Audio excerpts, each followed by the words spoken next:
Thanks so much. It's our Smart Series, presenting sponsor Mission Health and Home Trust Bank, of which neither could be here, but I'm giving them.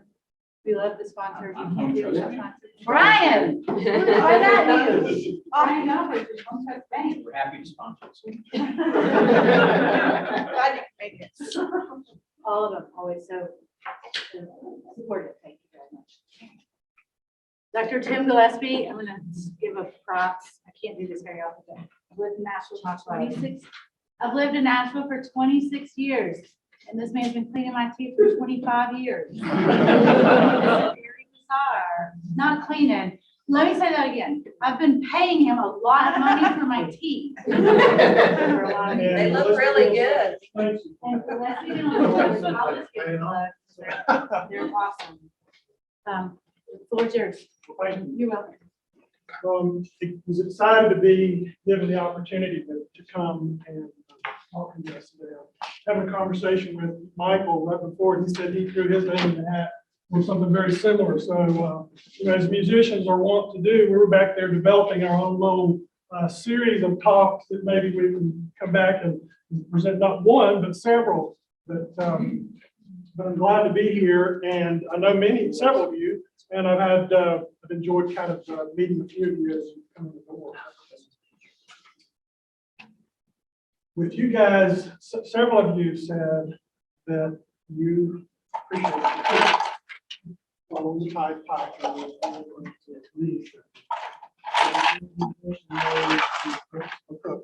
So now you're here in Hotel TV. One of the things that probably is true is that we speak a common language if you were here because you were attracted by Jim and leadership. So, I mean, that as it may, that's a very collaborative thing. And I would invite any and all of you to join me just in an hour-long conversation about Jam Band leadership. I was telling Michael a few minutes ago, if I just wanted a lecture, I could have sent you a PowerPoint. And that it's much more fun and engaging for everybody, I think, to just have a conversation. So I have a few things to share with you, a few things to say. At any point, if anyone has at any given time, anything comes in your mind, you want to go out there, ask a question, or learn more, I'd invite you to do so. So with that in mind, let me jump in and hang on. So who am I to even be here to talk about leadership? And I just wanted to give you briefly a little bit of background about who I am. I'm from this area. Grew up over in Silva. I went to Western Carolina University and majored in chemistry. And then I worked as a chemist for a few years. I followed my wife, Betsy, who's here today. I followed her down to Birmingham. One of the smartest decisions on the day. Yes, it is. I worked as a chemist for a few years, and then I went back to dental school. I graduated from the University of Alabama, Birmingham School of Dentistry. There you go. Let's act like we didn't hear that. And for those of you that you don't know, Amy's from Birmingham. I'm from all Oh my Opelika. God, and she went off. No, you went to Sanford. That's Birmingham Southern and Auburn. Obviously, he doesn't listen to you when you're in his office.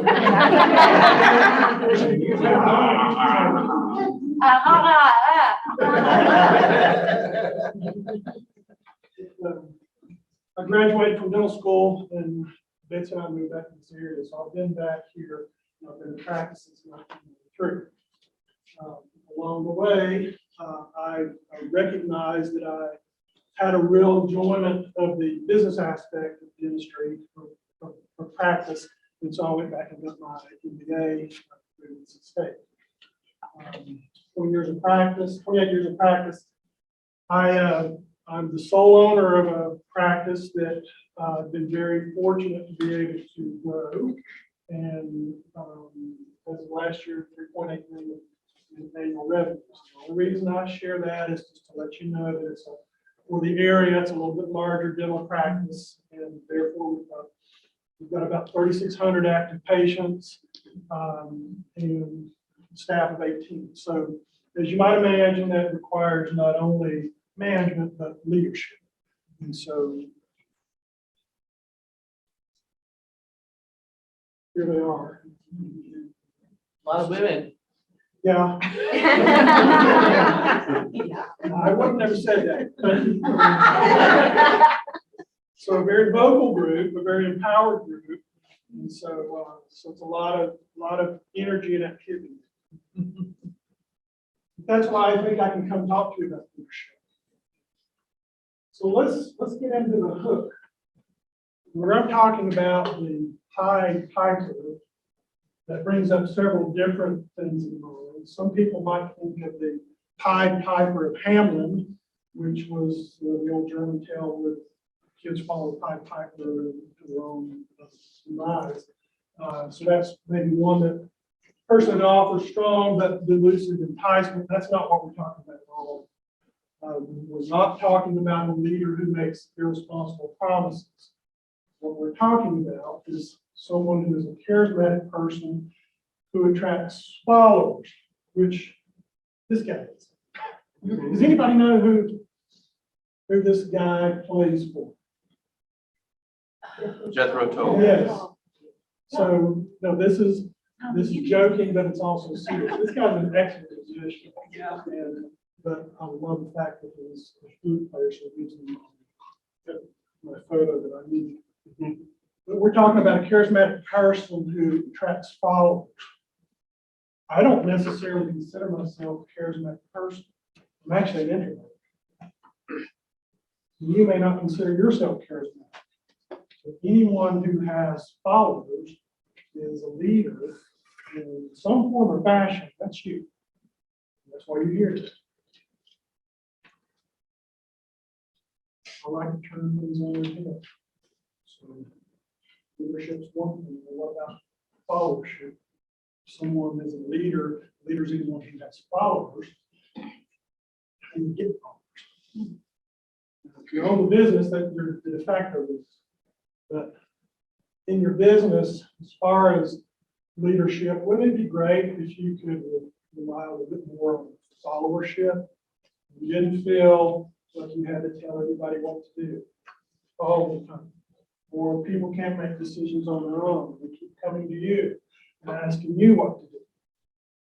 And if you're a dentist, then you own your own practice, you're a business person, but you're also a clinician. Most of us as clinicians, we want to go for the key. Don't want to hear about staff issues, we don't want to hear about patient issues. We just want to do our work. Many of you, I'm sure, are in professions where the same thing holds true. So how about if we think about ways that people will take care of things on their own, so I can do my dentistry and I can run the business and at the same time. So wouldn't it be nice if just a lot of problems simply vanished in the thin air?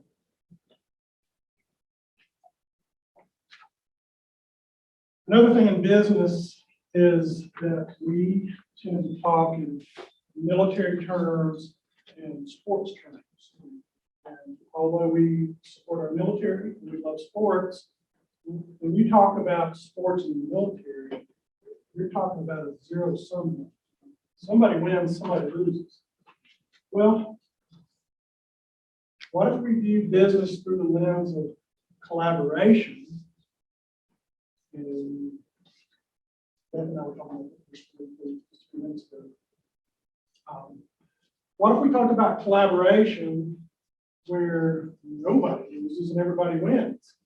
That's a fun little sandlot to play in where everybody's getting along and everybody wins.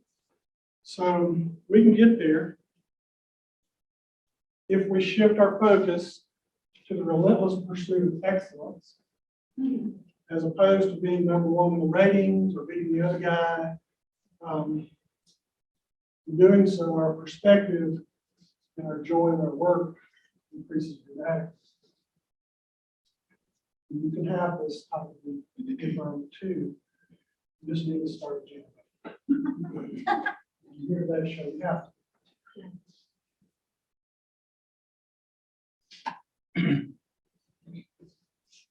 First, let me just outline some underlying principles of jam band leadership.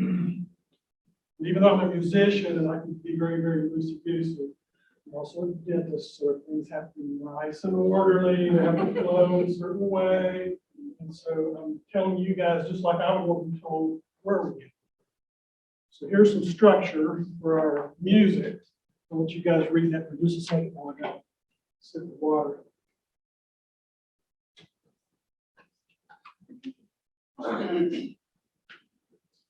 But some underlying principles of creating a jam band are, first of all, you have a lot more influence than you think. I'll speak to that in just a minute. You might think that you're just the person who writes the check, but that's not what we're doing. Even though nobody may have ever told you, there's a lot more influence there than you know. Secondly, and we know this, happy staff are productive staff. We need to know how to create happy staff.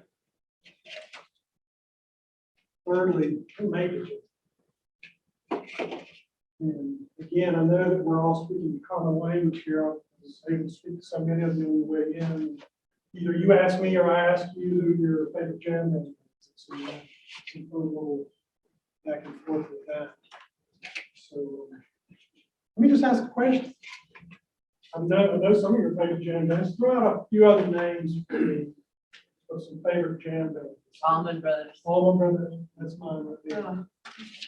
Blues Travel right there. Government Mule. Who? Government Mule. Government Mule, One Hands. Pigeons playing ping pong. Yes. Pigeons playing ping pong. Widespread panic. Triumph. Yes. Oh, Grateful Dead? Widespread panic. There you go. And Kate's as well. Kate's my office. Cool. So we're made to jam. Then the last underlying principle of jam band through leadership is every one of us has an inner musician. I'm sure there are people here that are musicians, and I'm sure there are people here that aren't musicians. Some of you may say to yourself, but I'm not a musician. I don't know how to do this.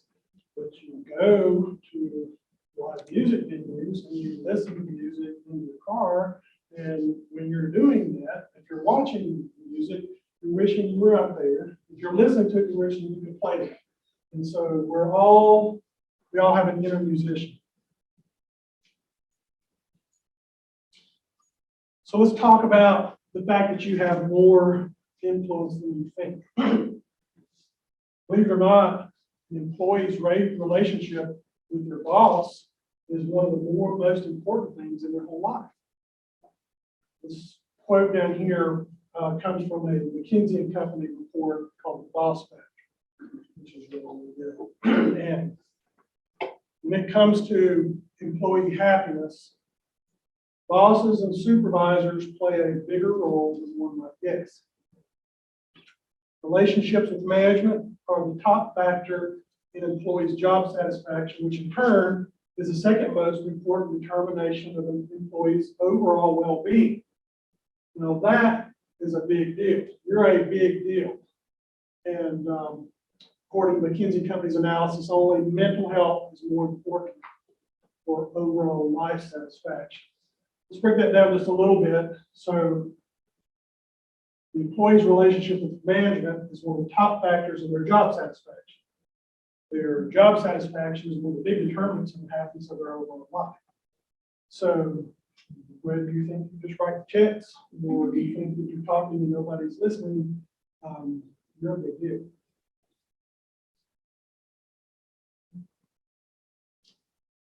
Another principle of jam band leadership is the fact that happy staff are productive staff. This also comes from the McKinsey report.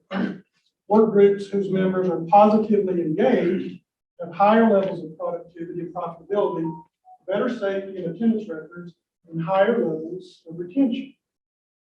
Not surprisingly, we're more effective at engaging the customers they serve. You know, whatever the business, that's what we want. We want engaged, happy employees who therefore take better care of the people who patronize our businesses, whatever that business is. And it makes things so much easier when the folks want to take care of folks rather than feeling like if they're going to get a bad performance review or going to be disciplined in some way.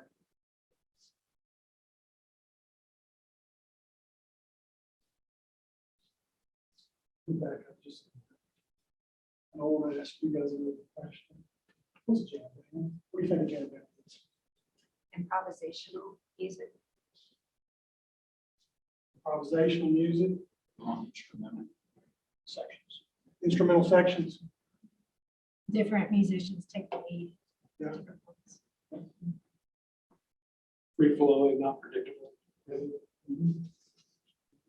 Trusting the other members of the team.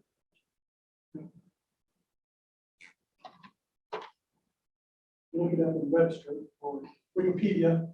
They'll say that a jam band is a rock band that plays music characterized by long improvisational passages or jams over rhythmic grooves and chord patterns.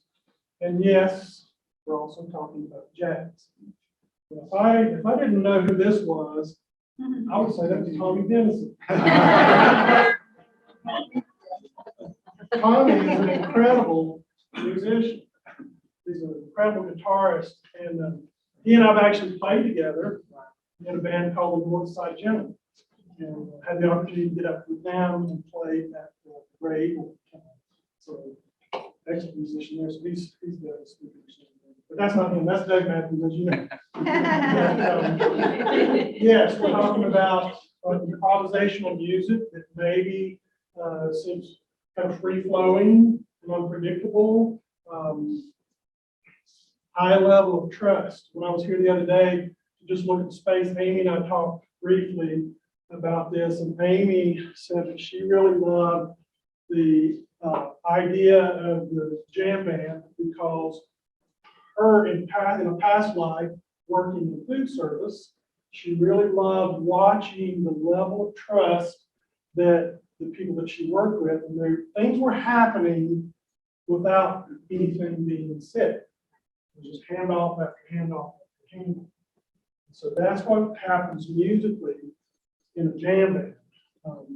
And again, I'm talking about jazz as well, with Miles Davis and the horn player. So we put a little bit of Miles Davis and we're talking, use the word jazz in the context. So there's a high level of trust and there's structure there. And everybody knows that there's a certain basic level of structure.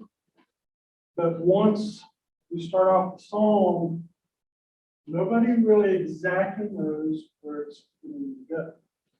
Because everybody has the opportunity to play what they want as long as it fits the bigger picture.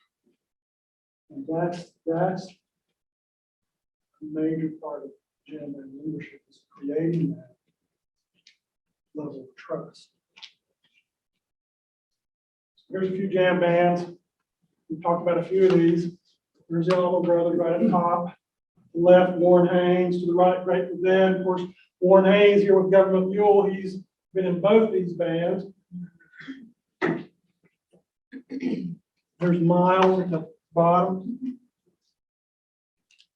He's kind of more old school. We've got Dave Matthews, Humphrey McGee, Blues Traveler down at the bottom. And then who? Tell me, get the name. Pigeons playing ping pong. Pigeons playing ping pong. And then Ryan mentioned one earlier called Glass Heart, who from the early 70s that had 3 albums, and I had no idea who was on. I have to check them out. I'm not so sure if it'll be out on iTunes or not. So scarce, you may not find it on the stream. Who's that on the right? So that's a fun one, and I really expected Sam to know who that was. You being from Asheville, Bluegrass band. yeah. It's a Bluegrass jam band. This is all for fun. It's a local group. I'm not even sure they play out actively anymore. Town Mountain, No, Saint of Sully.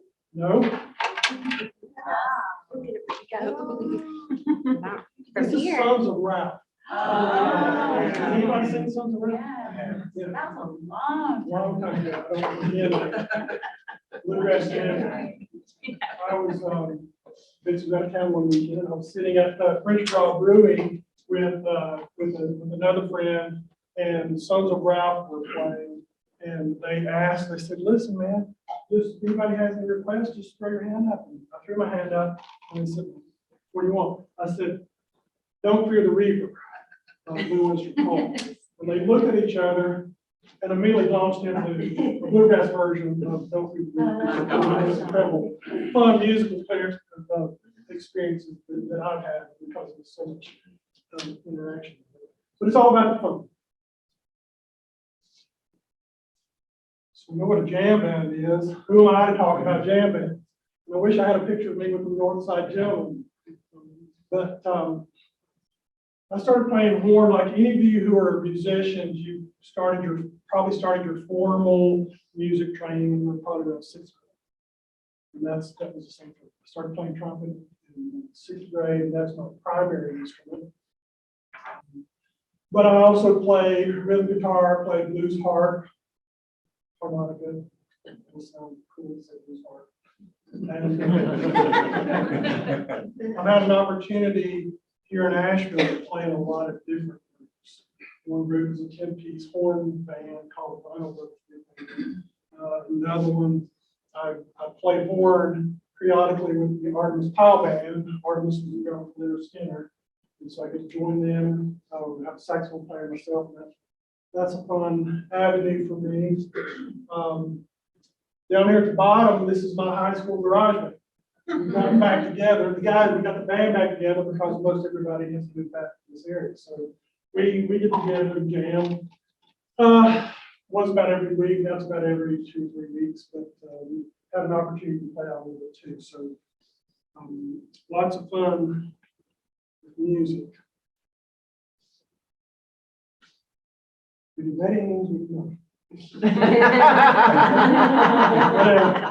We really don't need to get paid. We just want to play, right? So this is, so I have a long history in music, and I have probably a 15, 20-year history of being able to play in kind of a jam band setting in a more formal fashion. So it's been a really, really important part of my leisure time.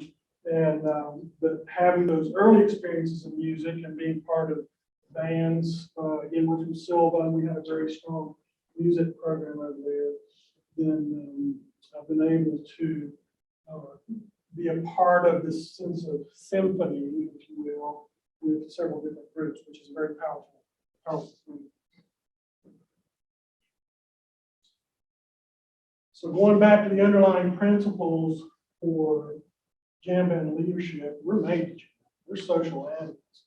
And humans have an almost unstoppable propensity to clump ourselves together in groups. It just happens. So whether we tend to understand this rationally in flattering terms, it's our capacity to form a community and feel invested in that community that allows us to work cooperatively and succeed. And isn't that something we need more of these days? And music's a good thing for that. But we tell ourselves that we choose to identify with a particular group because that group is meaningful, productive, and right. But fundamentally, banding together is more of a compulsion than a strategy. And there's something intoxicating about solidarity itself.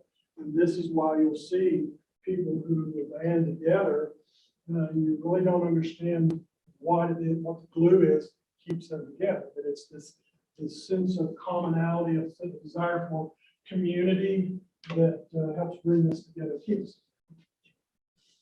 Just a quick question. So you have a reference there. Is this from McKinsey or is this different? This is different. That's, this is a segment from the, New York Times. And I've Okay. got the list of references at the end. Yeah, I'll show you. just curious. Where that.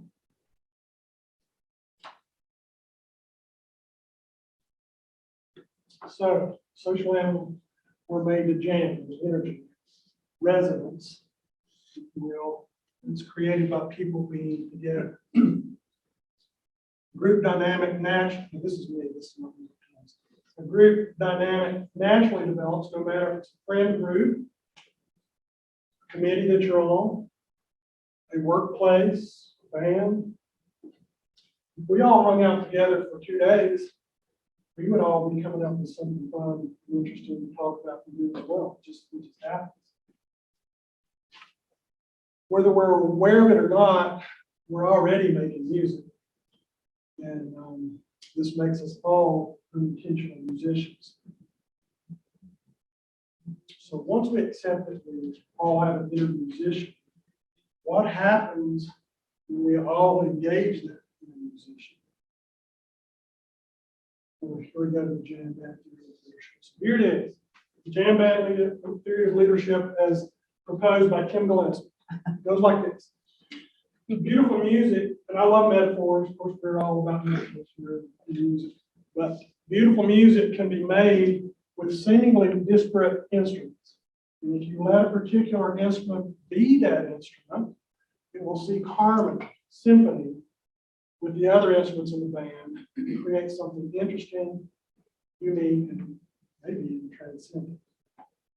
I think us, assuming that we're all speaking a common language here, this is what we all want in the workplace. We want to go to work.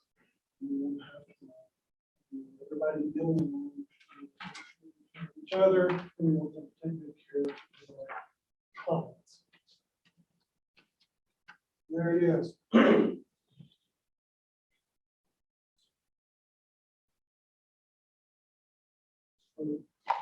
If you have a jam, I'm going to get to actionable steps here in just a few minutes.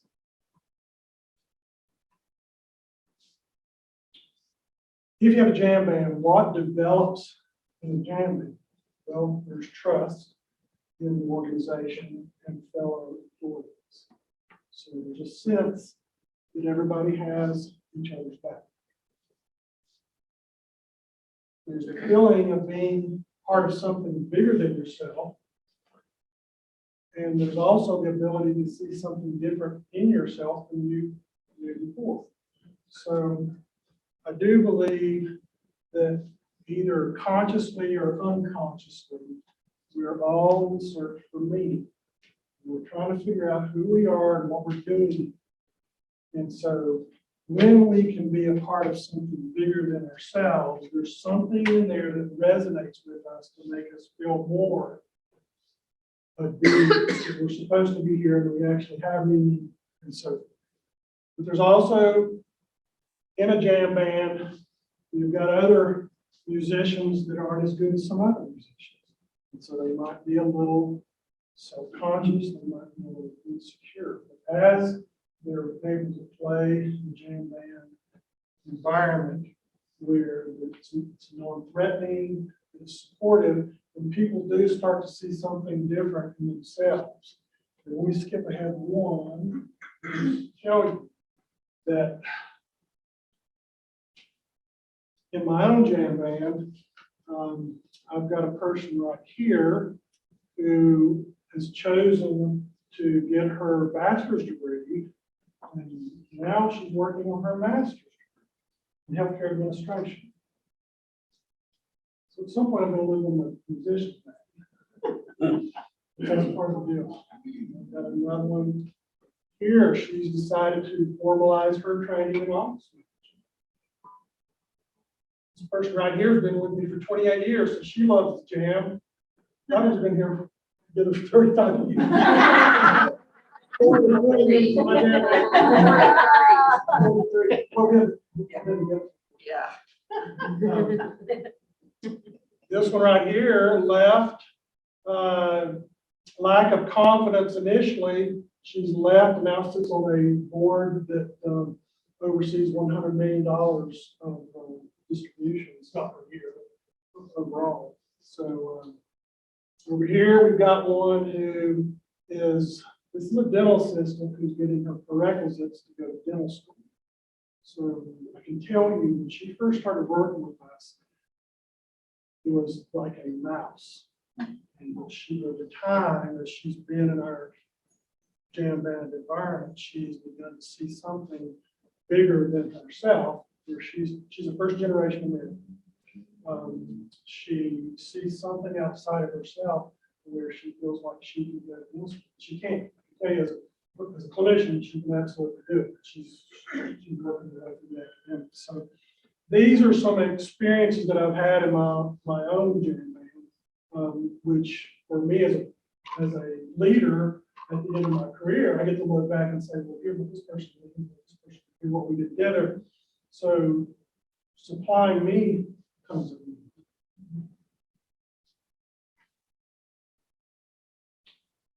So let's talk about some actionable steps. Some of you may know what instrument you play, but you do not. Let's find out.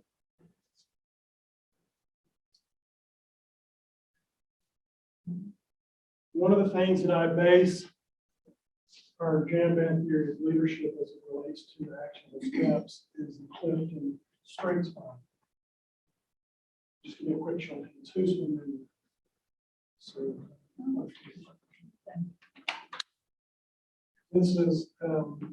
this is an extension of the Gallup Corporation. And the Strengthsfinder concept is based upon, well, we're all familiar with many different things. We're familiar with Myers-Briggs, disc profiles, system, Enneagram maybe, the Big Five. There's all sorts of business testing modules that you can dial in to figure out what makes you tick and what makes you work better in certain settings. The Strengthsfinder is based upon the fact that we all have strengths and weaknesses. Well, let's not focus on weakness. Let's take our strengths and make our strengths strong. So in that context, and then the Strengthsfinder has 4 major domains. And these are across the top here that have to do with executing, influencing, relationship building, and strategic thinking. So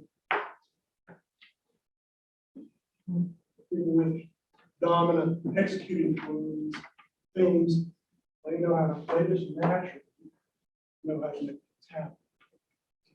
Influencing folks, they know how to take charge, speak up, and make sure teams heard. Relationship building, they know how to hold the team together and make the team greater than the sum of its parts. And finally, there's strategic thinking. Those folks absorb and analyze information that can inform better decisions. Now, under each of those 4 domains, there's 8 or 9 subcategories. There's 34 total, and we won't go through all of those, but just know that they're there, and they're all very interesting. And when you use the Clifton Strengthsfinder test, which you can administer obviously to yourself and then to your employees, and you find out a lot of information about who they are. In other words, for my metaphor, what instrument they play. So if I know that a person is a saxophone player and they want to be a saxophone player, then I don't need to try to make them a drummer. If someone's a flute player, let them play a flute. And they're going to, if you let these people play, be the instrument that they are, you're going to automatically see harmony because they're getting what they want. And you're giving them something that they really didn't necessarily know that they want. They just know it feels good. So here's mine. Here's the instrument I'll play. You take the Clifton Strengthsfinder test, it will give you the top 5 out of those 34. But you can pay a little extra and can tell you the other. And so you can see those. But most people will just focus on those top 5. That's going to give us a lot of information. So this tells you, and I'm going to show you a grid here in just a second of my entire staff. But for me, here's the instrument I apply. Number 1 is maximizer, which is of course why I'm here today, because I have a desire to take something strong and put it into and make it better. But I also want to help other people do that as well. So this is where I get a lot of enjoyment, is standing here talking to you. Again, I'm an introvert, but I'm standing here talking to you, and I can talk to 50 or 100 people because this is something that resonates deep inside with me. But I enjoy making things, helping people do better for themselves. Intellection, I'm introspective. I like intellectual discussions, although I don't really consider myself intellectual. Input, I always have a craving to know more. My wife will tell you I do nothing but read. Futuristic, I'm inspired by the future and what that could look like. And I can come up with all sorts of different scenarios of what the future could look like. And of course, if we can come up with ideas of what it should look like, we can actually guide it to look like that. Learn, great desire to learn and continuously improve. So that's my instrument. Here's my staff. So we have a grid here with everybody under each of those domains. Now we are in a healthcare setting, and so most likely people are going to be kind of caregiver types, which as it relates to the Clifton Strengthsfinder, then most people, if you counted that all up, most everybody's fitting under relationship building. So these are people who like to relate to other people. They want to communicate with other people. They want to see harmony with other people. And isn't that nice to know in business what the majority of people, what they quote unquote do? As far as testing, do you apply it before you hire somebody, after you hire them, later, all the above? We do it after we hire them.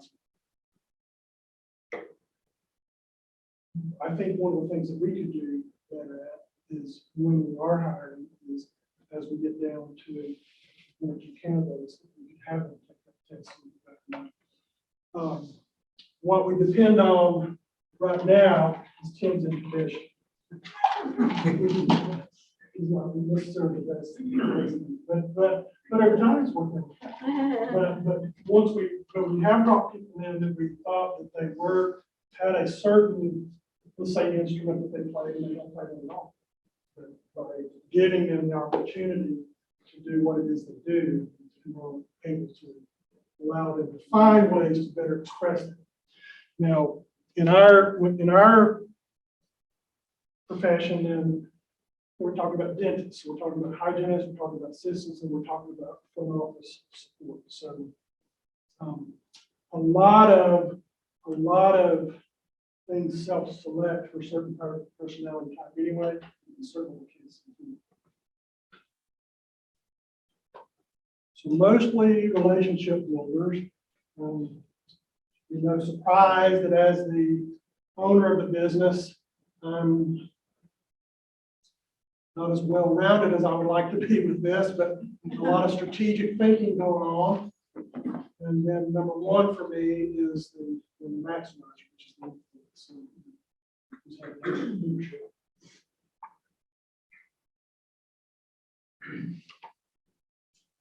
So let's talk about how you can make your own music. First, figure out what instrument you play by taking the Clifton Strengthsfinder test. About a $30 test. That's a $30 plus. You can go to Gallup. I've got a website at the end, that gallup.com, or just Google Clifton Strengthsfinder. It'll take you there. So figure out what instrument you play. And if you're not used to this kind of talking or thinking, then once you get your top 5 and you start reading it about yourself, the first thing that's going to happen is you're going to say, yeah, that's exactly what I do. That's who I am. And then you see the 5 and you start to develop a better picture of the uniqueness that is you as it relates to your strengths. And then that creates a level of excitement then that you want to then have your employees take part in as well. Then you can kind of figure out, okay, we're thinking about a gym, we don't know what instrument I'm playing, what instrument you play? And then we can start to figure out who gets to do what outside of clinical dentistry or clinical hygiene, because there's so many other things in the business, peripheral, that need to get done, whether it's someone who has a penchant for social media, or the person who likes to put together the staff outing, those kinds of things. Tim, can I ask a question? I'm curious how often you take this test or how long you've been using it, and if you've seen yourself change over time. I've recently discovered that my strengths are different than they used to be. So as far as like putting that time into practicing the instrument, just curious if you have any thoughts about like how often you look at this. I initially took the tests about 7 years ago. So at that point, that was, I'm in 28 years of practice now, so I would say 21 years of practice then. But I've been to practice on it the entire time. So I know myself well enough that and I've retaken it since then, and it's the same. So nothing's really changed for me at this point. But I know that whenever I initially took that test, that was different than definitely how I viewed myself before. So there were strengths there that maybe I've self-selected myself to do certain things, and then nudged me further along where I was headed after I became more conscious about it. But I have not always been. In high school, I was a hell raiser. So there wasn't a lot of studying going on. As intellectual and the input and learning. Yeah, I we're don't know wondering where how that much came of it from. is like graduating from your 20s to your 30s and then your 30s to your 40s and like those changes. I'm sure Yeah. at some point in adulthood you have your strengths and that's. Yeah. Kind of get maybe a little bit more set Yeah. as you get a little more mature. Yeah, But, sure. I'm 59 years old and I want to continue practicing for quite some time. But I think it would be interesting to say after I retire,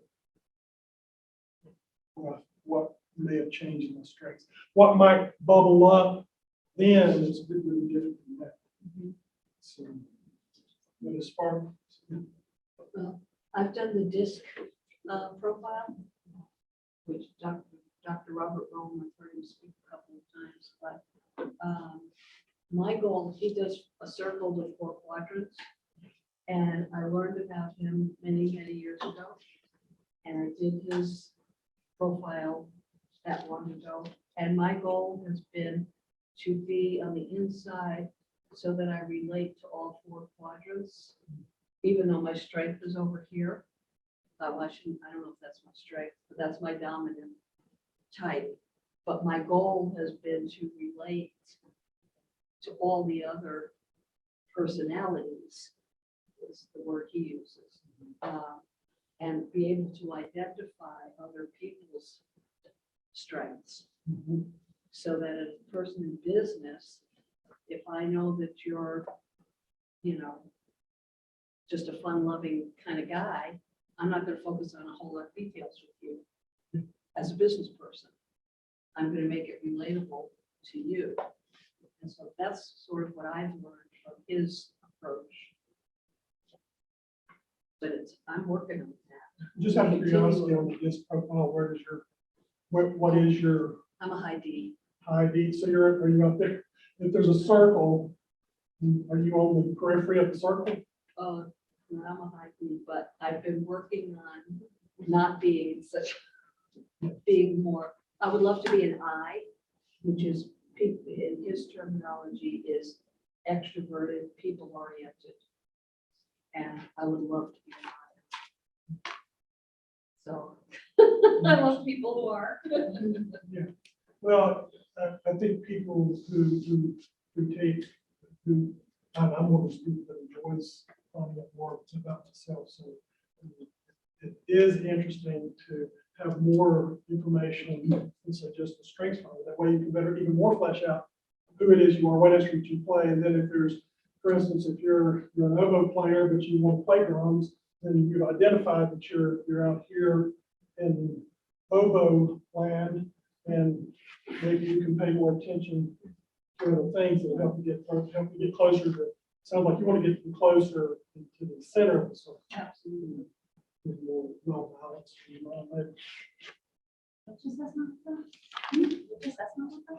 Robert Will, DISC. So Tim, with you having this information that you have gathered, how much do you and your staff talk about each other's strengths, weaknesses? We discuss things more in terms, it's more in terms of the jam.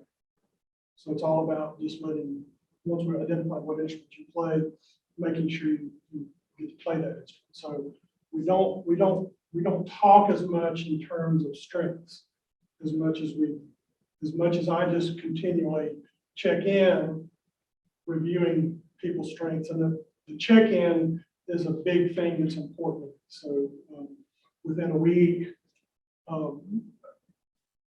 in our office, about every day and a half, 2 days, would you agree that I'm really checking in with folks and just making sure that resonance is there and that they're getting to play that instrument. But so it's more of just a sense of staff meetings and so forth. It's that sense of jam that we're all doing this together and everybody gets to do what they play their instrument, as opposed to me sitting down and looking periodically or talking with them more than the whole group about strengths.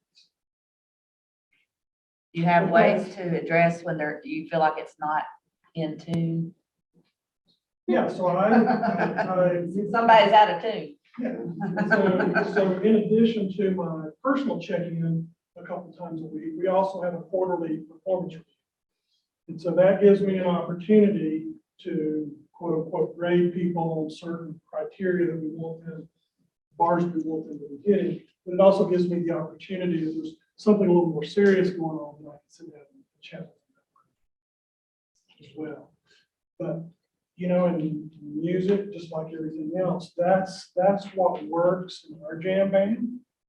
And that's like home trust. If that were something that you guys were to do, that you know, you've got folks that you're here today because you have an interest in the topic, but there's also a difference between the dentist mindset and the banking mindset. And so Carla can speak to that as well. But you guys, there's just a different way to go about it. You still look at the same things. All right, second step, actionable step, as far as starting your own jam band. Once you have discovered what instrument you play, and you practice that for yourself, then test everybody else and find out what instruments they play. And then look for opportunities to let them play it. I can tell you that that's going to happen quickly. As soon as you let them know, if you signal to them, here's what we're doing, and we're going to figure out what instrument you play, and I'm going to let you play it, then step aside because there's a freight train coming at you. And so one of my other underlying principles for myself is that we find what to do. So you have to be really careful what you're looking for. If you're real clear on it, and something like this, and seriously step aside and you get told over. Third step, delegate, delegate, delegate. Figure out what instrument they play, let them play the instrument. So there's going to be a little give and take there as they're trying to get more confident in themselves to actually play their own instrument, because they may have never been allowed to play their instrument before. That's delegate, delegate, delegate allows them to practice, practice, practice. And the more they practice and the more y'all play together, then the music begins to develop. You start to get a change in the feeling in your their business. And again, there'll be fits and starts. Someone like me who is kind of a control freak, over a long period of time, I've had to practice not being as much a control freak and letting the oboe be the oboe, letting the drummer be the drummer, instead of me stepping in. Let me show you. That's not, that didn't work. But you're the guy, you're guiding the tune as the piper, so don't let them stop playing. Keep encouraging. Fourth step. So, gauge your success. What's changing? Some things to ask yourself. Does your team solve smaller problems on their own before they become bigger problems? So you might jam. When you say you need help, do several people put up a hand to volunteer without you having to go around the table and ask? If so, you might have a jam. Do people bring you suggestions and new ideas without you prompting? So you might have a jam. Yeah. Practice, practice, practice. Musicians here know practice, practice, practice. But practice is fun, playing's fun. And so then what's really, really fun is when the playing becomes practice. You're playing all the time. Well, that's where the fun lives. That's where I want to work. That's where the fun lives. So I'm kind of finishing up here. It's 1 o'clock. I'd love to answer any questions. Like the jam band concept, had a lot of employees coming from classical orchestra where it's just filled out for them what they're playing, they know the instrument really well. To the freedom of a jam band, knowing that freedom, you have a hard time with that. How do you get them moved over to making those decisions by themselves? And being a trumpet player, I'm used to 2 styles, jazz and classical. It's very different mindsets. One is very, very cut and dry. Here's the way you play it. Here's the inflection, the dynamics, and so forth. See my. So you cannot step in and play their instrument for them. So you have to continually reassure them that they're not going to make a mistake.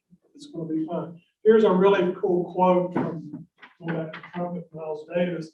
Miles Davis says, "There are no mistakes. There's only the next note." And so let people make mistakes, and you might have to put them in a position where they feel like they're sinking or swimming, but they have to be able to make a mistake and then continue to reinforce that.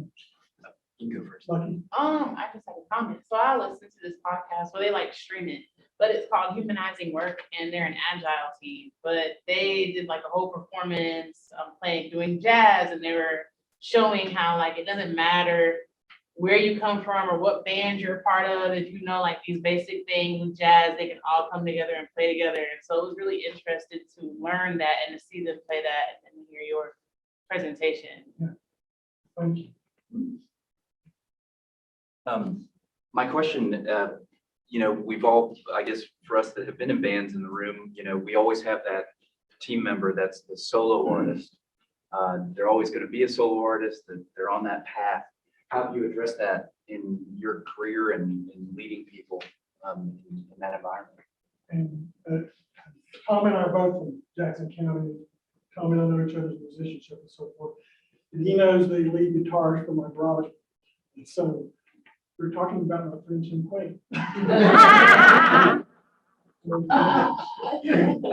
but to your point, yes, there are people that are solo guitarists or solo, whatever their instrument is. And I think that the bottom line is you just got to let them go and do their thing. And then at some point, musicians, we're used to just looking at each other. We don't talk, on stage. You're just looking at each other. You're letting you know, take it and then take it. And people wonder, what's going on? This is like magic. And it's just people looking around. So sometimes with the solo guitarist who wants to just keep playing, you have to give just a harder look. The angry. Awesome, thank you. Mary, Yeah, you mentioned that you do check-ins individually with people every couple of days, and then you do a quarterly performance review individually. I'm just curious what you do as a jam band team, like when you do your time out of time, offsites or retreats, or do you do that kind of thing to help actually create this context more palpably? We'll take time off, and we try not to do the same thing over and over. And so, but this is Asheville, so sometimes it seems like it can be taking an afternoon and going to a brewery, but it's unstructured time.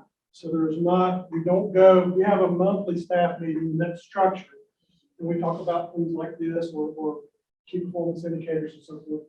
But we do things that will be fairly unstructured such that no one has to show up and do anything. And so all that being said, that's kind of unchoreographed, and I let that organically unfold as it will. And because I do think we have a good jam band environment, people will come to me and say, hey, we haven't done anything in a while. Why don't we do something? What do you have in mind? Because I've got something. Thank you. awesome. Thank you. All right. Well, Michael, he had to leave, but I'm going to give another piece of shameless self-promotion. What do you do? Part of the question, what do you do when people get tired of playing the same song? So let's get back on the tape.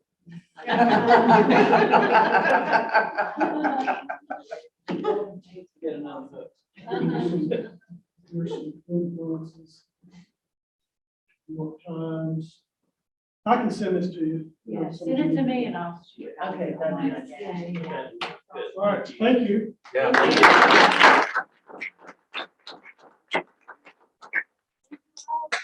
I hope you enjoy your day. Thank you to Kai's off. Thank you so much. Thank you.